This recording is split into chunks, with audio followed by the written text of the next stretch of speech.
নমস্কার, খবরের প্রথমেই দেখে নেব আজকের সংবাদ শিরোনাম। মরার উপর খাঁড়ার ঘা, টিএমসি সাসপেন্ড করতেই নতুন বিপদে আরাবুল। এবার কি হবে তা জানে তার। বঙ্গ বিজেপির নেতৃত্ব নিয়ে বেসুরো বিধায়ক ফুলবদল কি করবেন আলোড়ন তুঙ্গে। বিএসএফ এর নিষ্ক্রিয়তায় অনুপ্রবেশ ঘটছে, মুখ্যমন্ত্রীকে চিঠি লিখলেন বনগাঁর পুরপ্রধান। স্যালাইন সরবরাহকারী নিষিদ্ধ সংস্থার মাথায় তৃণমূলের হাত, প্রশ্ন তুললেন শুভেন্দু অধিকারী।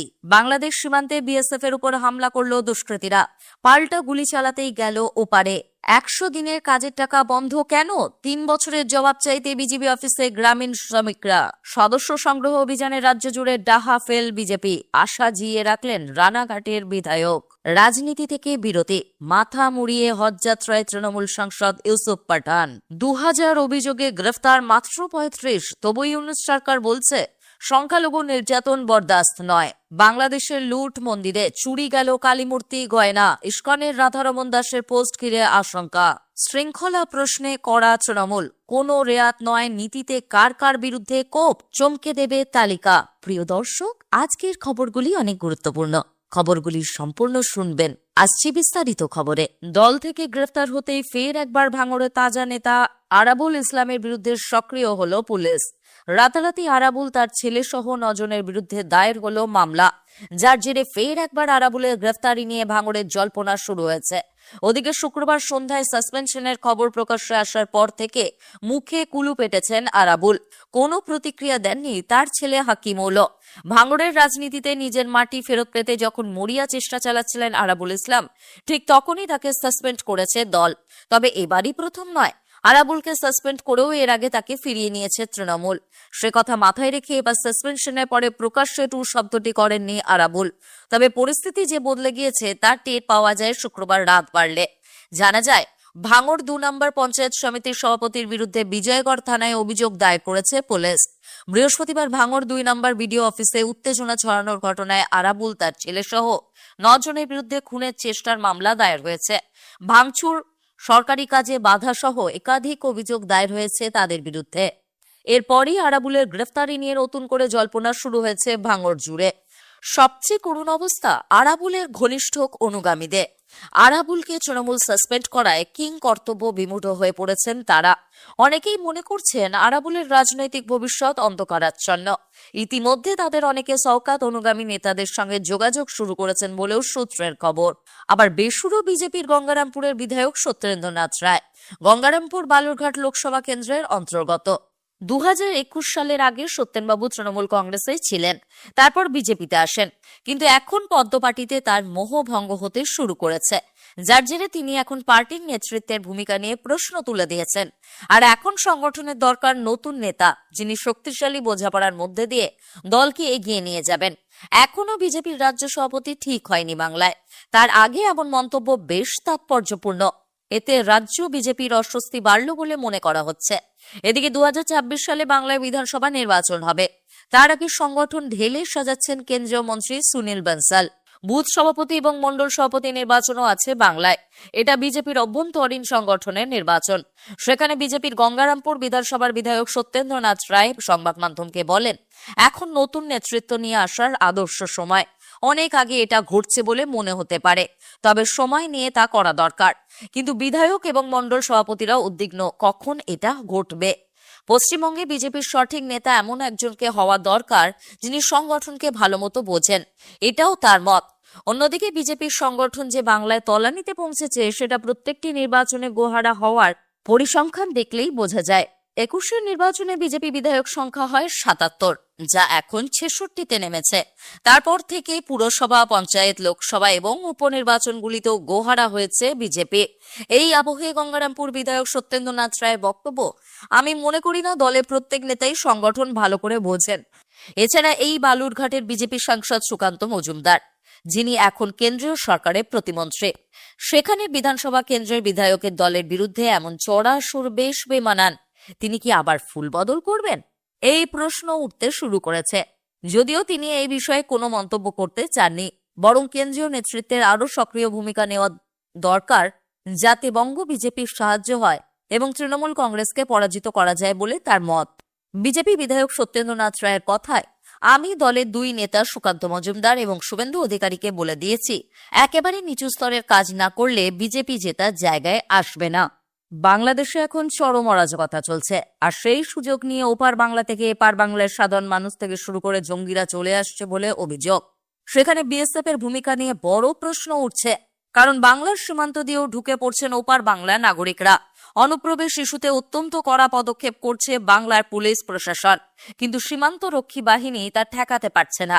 পুলিশের দৌলতে একের পর এক গ্রেপ্তার হয়েছে, আর তা নিয়ে এবার চিঠি লিখলেন বনগাঁ পুরসভার পৌরপ্রধান। বিএসএফ কে নিয়ে ক্ষোভ উগরে মুখ্যমন্ত্রী মমতা বন্দ্যোপাধ্যায়কে চিঠি লিখলেন পৌরপ্রধান গোপাল শেঠ। বাংলা থেকে বাংলাদেশের জঙ্গিও ধরা পড়েছে। একের পর এক বাংলাদেশের নাগরিক পাকড়াও হয়েছে পুলিশের মাধ্যমে। সেখানে সীমান্তে কেমন সুরক্ষা দিচ্ছে বিএসএফ, উঠছে প্রশ্ন। এই বিষয়ে গোপালবাবুর দাবি, সীমান্ত দিয়ে অনুপ্রবেশ হয়েই চলেছে, আর বিএসএফ সম্পূর্ণ নিষ্ক্রিয়। বনগাঁ সীমান্ত লাগোয়া শহর হওয়ায় দ্রুত এখানে ঢুকে গা ঢাকা দিচ্ছে ওপার বাংলার নাগরিকরা, যার জেরে এখানে বাড়ছে অপরাধমূলক কাজকর্ম। বাংলাদেশ থেকে দুষ্কৃতীরা এখানে ঢুকতে সক্ষম হচ্ছে বিএসএফ নিষ্ক্রিয় বলে। সীমান্ত এলাকায় পর্যাপ্ত পরিমাণে সিসিটিভি ক্যামেরা নেই, প্রায় 20 কিলোমিটার এলাকায় কাঁটাতারও নেই, পর্যাপ্ত পরিমাণ জওয়ানও নেই। মুখ্যমন্ত্রী মমতা বন্দ্যোপাধ্যায় নিজেও নানা সভা সমিতি থেকে বিএসএফ এর ভূমিকা নিয়ে ক্ষোভ উগরে দিয়েছেন। সেখানে গোপালবাবু চিঠিতে মমতা বন্দ্যোপাধ্যায়কে জানিয়েছেন, মাল্টিপারপাস ভিসা নিয়ে বাংলাদেশি নাগরিকরা বনগাঁ এসে নানা হোটেলে থাকছে, এমনকি এখান থেকে ভিন রাজ্যেও যাতায়াত করছে। দেশের সুরক্ষার জন্য এই সমস্ত বাংলাদেশি নাগরিকদের উপর কড়া নজরদারি রাখা প্রয়োজন। বিএসএফ জওয়ানরাও 45টি ঘর ভাড়া নিয়ে থাকছেন। জওয়ানদের নিজস্ব ঘর থাকা সত্ত্বেও এটা করছেন। পুলিশকে সীমান্ত এলাকায় এখন বেশি সজাগ থাকতে হচ্ছে বিএসএফ কাজ না করার জন্য বলে মত গোপাল শেঠের। বনগাঁ, অশোকনগর, হাবড়া দিয়ে বাংলাদেশের নাগরিকরা ঢুকে পড়ছে বলে অভিযোগ পৌরসভার পৌরপ্রধান গোপাল শেঠের। তাই চিঠি লিখেছেন তিনি মুখ্যমন্ত্রী মমতা বন্দ্যোপাধ্যায়, রাজ্যের মুখ্য সচিব, বিএসএফ এর দক্ষিণবঙ্গ ফ্রন্টিয়ার আইজি, উত্তর 24 পরগনা জেলা শাসক। যদিও বনগাঁ সাংগঠনিক জেলা বিজেপির সভাপতি দেবদাস মণ্ডল তা অস্বীকার করে বলেন, ওর অভিযোগ ভিত্তিহীন। বিএসএফ কে তার কাজ শেখাতে হবে না। আজকে ওর দিদি মাননীয় মুখ্যমন্ত্রী জমি দিচ্ছে না বলে বিএসএফ ফেন্সিং করতে পারছে না। যে নিষিদ্ধ সংস্থা স্যালাইন ব্যবহারের ফলে মেদিনীপুর মেডিকেল কলেজে প্রসূতির মৃত্যু হয়েছে, তার সঙ্গে তৃণমূলের যোগ রয়েছে বলে আশঙ্কা প্রকাশ করলেন রাজ্যের বিরোধী দলনেতা। শুক্রবার রানীগঞ্জে এক সভা শেষে সাংবাদিকদের সামনে এই দাবি করেন তিনি। এরপর শনিবার এক সোশ্যাল মিডিয়া পোস্টে পশ্চিমবঙ্গ ফার্মাসিউটিক্যালের ধর্তাদের বিরুদ্ধে বিস্ফোরক অভিযোগ তুলেছেন শুভেন্দুবাবু। ড্রাগ কন্ট্রোলার অফ ইন্ডিয়াকে গোটা ঘটনা তদন্ত করে দেখার অনুরোধ জানিয়েছেন তিনি। শুক্রবার রানীগঞ্জে শুভেন্দুবাবু বলেন, নিশ্চয়ই ভাইপোর কোনো কোম্পানি ওই স্যালাইন সরবরাহ করে, যেখানে দেখিবে ছাই উড়াইয়া দেখো ভাই। শনিবার এই ঘটনার বিস্তারিত উল্লেখ করে সোশ্যাল মিডিয়ায় পোস্ট করেন শুভেন্দুবাবু। পোস্টের একেবারে শেষে তিনি দাবি করেন, সূত্রের খবর, পশ্চিমবঙ্গ ফার্মাসিউটিক্যালসের ডিরেক্টরদের নামে একাধিক ভুয়ো সংস্থা রয়েছে। কঠোর নিষেধাজ্ঞা থাকা সত্ত্বেও কিভাবে তারা স্বাস্থ্য দপ্তরকে পণ্য সরবরাহ করলো? এই ঘটনার সরেজমিনে তদন্ত করে দেখা উচিত ড্রাগ কন্ট্রোল অফ ইন্ডিয়ার। যেভাবে এই সংস্থা ফুলে ফেপে উঠেছিল, তাতে এদের সঙ্গে রাজ্যের শাসক দলের কোনো যোগাযোগ রয়েছে কিনা তাও খতিয়ে দেখতে হবে। সংক্রমিত বিষাক্ত স্যালাইন ব্যবহার করায় শুক্রবার মেদিনীপুর মেডিকেল কলেজে মৃত্যু হয় এক প্রসূতির। একই কারণে মৃত্যুর সঙ্গে পাঞ্জা লড়ছেন আরও 4 জন। সংক্রমিত স্যালাইন কিভাবে রোগীর কাছে পৌঁছালো তা তদন্ত করে দেখতে শনিবার হাসপাতালে গিয়েছে স্বাস্থ্য দপ্তরের তদন্তকারী দল। গত কদিন ধরে বাংলাদেশ সীমান্তে কাঁটাতার দেওয়া নিয়ে বিএসএফ বিজিবি দ্বন্দ্ব চলছে। শুক্রবার মালদার সুখদেবপুর এবং কোচবিহারের মেখলিগঞ্জে সমস্যাও হয়েছে, কিন্তু শনিবার হামলার মুখে পড়ল বিএসএফ। এবার পাচারকারীরা এপারে প্রবেশ করতে হামলা চালায়, আর তার জেরে উত্তপ্ত মালদার ভারত বাংলাদেশ সীমান্তে চলল গুলি। উত্তেজনা ব্যাপক ছড়াল সীমান্তবর্তী এলাকায়। হতাহতের কোনো ঘটনা ঘটেনি বলেই জানা যাচ্ছে। মালদার বাংলাদেশ সীমান্তে বিএসএফ এর উপর হামলার অভিযোগ উঠল বাংলাদেশের পাচারকারীদের বিরুদ্ধে। এদিকে মালদায় নওয়াদা আউটপোস্টে বিএসএফ এর 119 নম্বর ব্যাটালিয়ন দায়িত্বে আছে। তাদের উপর হামলা করা হয়েছে বলে অভিযোগ। প্রাণ বাঁচাতে গুলি ছুটতে হয় বিএসএফ জওয়ানদের, আর বিএসএফ এর তাড়া খেয়ে বাংলাদেশের দিকে পালিয়ে যায় দুষ্কৃতীরা। মালদার ভারত বাংলাদেশ সীমান্তে অনুপ্রবেশকারীদের আটকাতে গিয়ে উত্তেজনার পরিস্থিতি তৈরি হয়। বিএসএফ জওয়ানদের দিকে তেড়ে যায় ওই সব অনুপ্রবেশকারীরা। বাঁশ লাঠি নিয়ে চলে তুমুল আক্রমণ। পরিস্থিতি নিয়ন্ত্রণে আনতে শূন্যে গুলি চালায় বিএসএফ। অন্যদিকে বিএসএফ সূত্রে খবর, মালদার ভারত বাংলাদেশ সীমান্তের কাছে ভিড় জমছে দেখেই সন্দেহ হয়, তাই সেই ভিড়ের দিকে এগিয়ে যায় কর্তব্যরত দুই জওয়ান। তখনই তাদের উপর ঘন কুয়াশার মধ্যে থেকে চলে আক্রমণ। জওয়ানদের বন্দুক কেড়ে নেওয়ার চেষ্টাও করে দুষ্কৃতীরা, কিন্তু ওই দুই জওয়ানকে পেরিয়ে বেশি দূর ঢুকতে পারেনি, তাই তাদের কার্যসিদ্ধি হয়নি। এই পরিস্থিতি নিয়ন্ত্রণ করতে শূন্যে গুলি চালায় দুই জওয়ান। গুলির ভয়ে কাঁটাতার পেরিয়ে নিজেদের প্রাণ হাতে করে পালায় ওই বাংলাদেশি অনুপ্রবেশকারীরা। এছাড়া 2 রাউন্ড ব্ল্যাঙ্ক ফায়ার করেন বিএসএফ জওয়ানরা। গুলির শব্দ শোনার আগে বিএসএফ জওয়ানদের উপর ধারালো অস্ত্র নিয়ে হামলা করে দুষ্কৃতীরা, তাই প্রাণ বাঁচাতে 2টি গুলি ছোড়ে বিএসএফ। তখন ওই এলাকায় আরো জওয়ানরা জড়ো হন, আর পিছু হটে দুষ্কৃতীরা। বেশ কয়েকজন বাংলাদেশের দিকে পালিয়ে যায়, আর ভারতের দিকে যারা ছিল তারা গা ঢাকা দেয়। মালদার এই এলাকায় এখনো অস্থায়ী কাঁটাতার আছে, তাই আপাতত এই রুটটিকে অন্যতম ট্রানজিট রুট তৈরি করে ফেলেছে বাংলাদেশি অনুপ্রবেশকারীরা বলে অভিযোগ। 3 বছর কেটে গিয়েছে, 100 দিনের কাজ করে টাকা মেলেনি গ্রামের শ্রমিক মজুরদের। কেন্দ্রীয় সরকারের দেওয়ার কথা এই 100 দিনের কাজের টাকা, কিন্তু সেটা দেয়নি কেন্দ্রের বিজেপি সরকার। 100 দিনের কাজ বাবদ যে টাকা মিলেছে সেটা দিয়েছে মমতা বন্দ্যোপাধ্যায়ের সরকার। এই বকেয়া টাকা না পাওয়ার প্রতিবাদে শনিবার সল্টলেকের বিজেপি অফিসের সামনে বিক্ষোভ দেখালেন 100 দিনের কাজ করা শ্রমিকরা।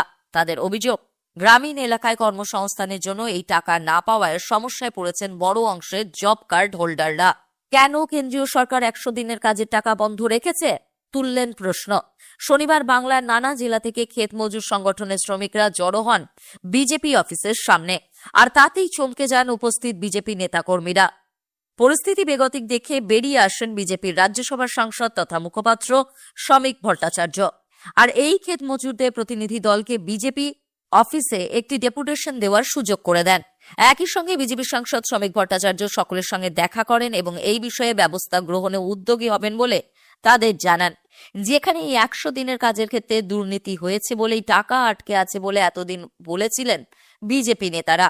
আসলে রাজ্য সরকার টাকা দিয়ে দিলেও কেন্দ্রীয় সরকার কেন প্রাপ্য দিল না, সেটা নিয়েই জবাব চাইতে এসেছিলেন 100 দিনের কাজ করা শ্রমিকরা। তাদের মনে হয় এটা আসলে তাদের সঙ্গে প্রতারণা করার শামিল। তাই শ্রমিকদের অভিযোগ, গত 3 বছর ধরে এই প্রকল্পের টাকা কেন্দ্রীয় সরকার না দেওয়ায় সমস্যায় পড়েছেন বিভিন্ন জেলার কয়েক লক্ষ শ্রমিক এবং তাদের পরিবার। এই মনরেগার টাকা না দেওয়ায় বহু শ্রমিক আজ চরম বিপদের মধ্যে রয়েছেন, এমনকি খাবারের টাকাও জোগাড় করতে পারছেন না তারা। এই 100 দিনের কাজের টাকার জন্য বারবার প্রধানমন্ত্রী নরেন্দ্র মোদীকে চিঠি লেখেন বাংলার মুখ্যমন্ত্রী মমতা বন্দ্যোপাধ্যায়, কিন্তু নানা অজুহাতে তাতে সাড়া দেয়নি বলে অভিযোগ। আবার অভিষেক বন্দ্যোপাধ্যায়ের নেতৃত্বে আন্দোলন সংগঠিত হয়েছিল নয়াদিল্লির রাজপথে। সেখানে হাজির ছিলেন 100 দিনের কাজের সঙ্গে যুক্ত শ্রমিকরা এবং তাদের চিঠি। যখন এত কিছুর পর কেন্দ্রীয় সরকার টাকা দিল না, তখন রাজ্য সরকার সেই টাকা দিয়ে দেয়। শনিবার তারই জবাব চাইয়ে গিয়েছিলেন জব কার্ড হোল্ডাররা। বেশ কিছুক্ষণ বিক্ষোভ দেখানো হয়, তারপর 5 জন প্রতিনিধিদের একটি দল বিজেপি অফিসে গিয়ে ডেপুটেশন জমা দেন শ্রমিক ভট্টাচার্যের কাছে।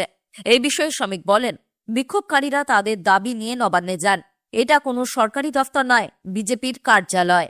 ঘোষিত সময়সূচি অনুযায়ী শুক্রবার শেষ হয়েছে রাজ্য বিজেপির সদস্য সংগ্রহ অভিযান। বঙ্গ বিজেপির লক্ষ্য ছিল 1 কোটির সদস্য সংগ্রহ। অমিত শাহ সেই লক্ষ্যমাত্রা ঠিক করে দিয়েছিলেন, তবে আপাতত 8 কোটিতেই সেই অভিযানে দাঁড়িয়ে পড়েছে। তবে চমকে দিয়েছে নদিয়ার মতুয়া অধ্যুষিত রানাঘাট উত্তর পূর্ব বিধানসভা। ওই বিধানসভা থেকে 50,000 মানুষ বিজেপির সদস্য হয়েছে বলে দাবি গেরুয়া শিবিরের। আলোচনায় উঠে আসছে বিধায়ক অসীম বিশ্বাসের নাম। রানাঘাট লোকসভা বিজেপি পরপর 2 বার জিতেছে। উত্তর পশ্চিম ও উত্তর পূর্ব বিধানসভা বিজেপির দখলে, যা বিজেপির নদিয়ার দক্ষিণ সাংগঠনিক জেলার অন্তর্গত। এই এলাকাগুলি বিজেপি প্রভাবিত। মতুয়াদের জনসংখ্যা বেশি এই বিধানসভাগুলিতে। বিধায়ক অসীম বিশ্বাস নিজের এলাকা ঘুরে ঘুরে প্রায় সবার কাছে পৌঁছেছেন বলে দাবি। বিজেপি সূত্রে খবর, এত সদস্য অন্য কোনো বিধানসভা থেকে সংগ্রহ হয়নি। শুধু তাই নয়, সদস্য সংগ্রহের বিচারে উত্তরের জেলাগুলিকে একাই পিছনে ফেলে দিয়েছে বিজেপির নদিয়া দক্ষিণ সাংগঠনিক জেলা।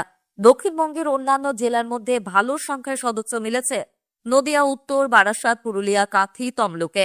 রানাঘাটে ভালো ফল করলেও রাজ্যে এই অভিযান কার্যত মুখ থুবড়ে পড়েছে। 50% থেমে যেতে হচ্ছে। তবে তা কেন, সেই সরাসরি মুখ খুলছেন না কোনো নেতা।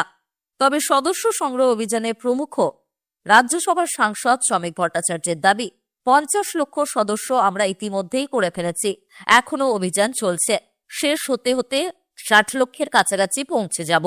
ক্রিকেট থেকে রাজনীতি, যেখানেই পা রেখেছেন সাফল্য তার পা ছুঁয়েছে। 22 গজে বিশ্বজয়ের পর তৃণমূলের হাত ধরে রাজনীতির মাঠেও তার বিধ্বংসী ব্যাটিং দেখেছে দেশ। এবার অন্য রূপে ধরা দিলেন তৃণমূল সাংসদ ইউসুফ পাঠান। রাজনীতি থেকে খানিক বিরতি নিয়ে তীর্থে গেলেন সিনিয়র পাঠান। ইউসুফের হজযাত্রার সেই ছবি সোশ্যাল মিডিয়ায় রীতিমতো ভাইরাল। নিজের তীর্থযাত্রার ছবি সোশ্যাল মিডিয়ায় শেয়ার করেছেন ইউসুফ নিজেই, যেখানে দেখা যাচ্ছে মাথা মুন্ডন করিয়ে মক্কায় হজযাত্রায় গিয়েছেন তৃণমূল সাংসদ। সাদা রঙের ধর্মীয় পোশাক গায়ে জড়িয়ে অন্যান্য হজযাত্রীদের ভিড়ে মিশে রয়েছেন তিনি। ইউসুফের সঙ্গে রয়েছেন তার পুত্র। এই ছবি সোশ্যাল মিডিয়ায় শেয়ার করে সাংসদ লিখেছেন, পরিবারের সঙ্গে উমরাহ করার সৌভাগ্য হয়েছে আমার। আল্লাহ আমাদের আশীর্বাদ করুন আর সমস্ত অশুভ শক্তি থেকে আমাদের রক্ষা করুন। ভারতের ওয়ানডে বিশ্বকাপ জয়ী দলের সদস্য ইউসুফ পাঠান বিশ্বজয়ের পর ক্রিকেটের ঈশ্বর সচিনকে কাঁধে চড়িয়ে তার মাঠ প্রদক্ষিণের ছবি অমর হয়ে রয়েছে। তবে ক্রিকেট থেকে বিদায় নেওয়ার পর সম্প্রতি রাজনীতির মাঠে পা রেখেছেন ইউসুফ। লোকসভা নির্বাচনে তৃণমূলের টিকিটে বহরমপুর কেন্দ্র থেকে প্রার্থী হয়ে সেখানকার হেভিওয়েট কংগ্রেস নেতা অধীর রঞ্জন চৌধুরীকে হারিয়ে সকলকে চমকে দেন তিনি। সাংসদ হওয়ার পর সংসদ কক্ষেও নিয়মিত উপস্থিত থাকতে দেখা গিয়েছে ইউসুফকে। আপাতত ছুটি রয়েছে সংসদ, সেই সুযোগে রাজনীতি থেকে খানিক বিরতি নিয়ে সপরিবারের তীর্থযাত্রায় গেলেন তৃণমূল সাংসদ। হাসিনা সরকারের পতনের পর বাংলাদেশে হু হু করে বাড়ছে সংখ্যালঘু নির্যাতনের ঘটনা। কার্যত নীরব দর্শক প্রশাসন, অথচ প্রকাশ্যে মোহাম্মদ ইউনূসের অন্তর্বর্তী সরকার বলছে সংখ্যালঘু নির্যাতন রুখতে জিরো টলারেন্স নীতি নেওয়া হয়েছে। বাংলাদেশের অন্তর্বর্তী সরকারের দাবি, এই ধরনের কোনো অভিযোগ পেলেই অবিলম্বে গ্রেপ্তার করার নির্দেশ দেওয়া হয়েছে পুলিশকে। বাংলাদেশের অন্তর্বর্তী সরকারের মুখ্য উপদেষ্টার উপ প্রেস সচিব আবুল কালাম আজাদ মজুমদার শনিবার পরিসংখ্যান দিয়ে দাবি করেছেন, ধর্ম, বর্ণ, জাতি, লিঙ্গ নির্বিশেষে বাংলাদেশে মানবাধিকার প্রতিষ্ঠা করতে চাইছে ইউনূস সরকার। তার দাবি, সাম্প্রতিক সময়ে বাংলাদেশের সংখ্যালঘুদের উপর মোট 1769টি সাম্প্রদায়িক হামলা এবং ভাঙচুরের কাণ্ড ঘটেছে। এই হামলা, ভাঙচুর এবং লুটপাটের ঘটনাগুলোতে সংখ্যালঘু সম্প্রদায়ের জীবন, সম্পদ ও উপাসনালয় মিলিয়ে 2010টি অভিযোগ অন্তর্ভুক্ত হয়েছে। এর মধ্যে 62টি অভিযোগ দায়ের হয়েছে এবং গ্রেপ্তার হয়েছে 35 জন। ইউনূস সরকারের দাবি, সংখ্যালঘু নির্যাতনে যে অভিযোগ করা হচ্ছে তার অধিকাংশই রাজনৈতিক হিংসার ঘটনা, বেশ কিছু ঘটনা সাজানো বা ভুয়ো ঘটনা। বাংলাদেশ সরকার বলছে এই অভিযোগগুলির মধ্যে 161টিরও কোনো ভিত্তি নেই। আবুল কালাম আজাদ মজুমদার সাফ বলেছেন, সরকার দেশের সাম্প্রদায়িক হিংসা রুখতে জিরো টলারেন্স নীতি নিয়েছে। পুলিশকেও নির্দেশ দেওয়া হয়েছে সব অভিযুক্তকে গ্রেপ্তার করতে হবে। এছাড়াও প্রতিটি স্থান ও প্রতিষ্ঠান পুলিশ সরেজমিনে পরিদর্শন করেছে। এছাড়া ক্ষতিগ্রস্তদের অভিযোগ দায়ের করতে অনুরোধ জানানো হয়েছে। তাদের সুরক্ষা নিশ্চিত করতে যথাযথ ব্যবস্থা নেওয়া হয়েছে। তদন্তের ভিত্তিতে নিয়মিত মামলা, সাধারণ ডায়েরি এবং প্রয়োজনীয় আইনগত পদক্ষেপ গ্রহণ করা হয়েছে। পুলিশ সংখ্যালঘু নেতাদের সঙ্গে যোগাযোগ রাখছে। নির্যাতন রুখতে সর্বোচ্চ গুরুত্ব দিচ্ছে পুলিশ। সংখ্যালঘু নির্যাতন রুখতে ব্যবস্থা নেওয়ার আশ্বাস দিয়েছিল ইউনূস সরকার, কিন্তু বাংলাদেশে বারবার হিন্দু নির্যাতন ও মন্দির ভাঙার ঘটনার সামনে আসছে। ইসকনের vice president Radharaman Das social মিডিয়ায় একটি পোস্ট করেছেন, সেখানে একটি ভিডিও রয়েছে, যদিও সেই ভিডিও সত্যতা যাচাই করেনি কলকাতা নিউজ টিভি। এতক্ষণ খবর শুনছিলেন কলকাতা নিউজ টিভি চ্যানেল থেকে। এখনকার মতন খবর এই পর্যন্তই।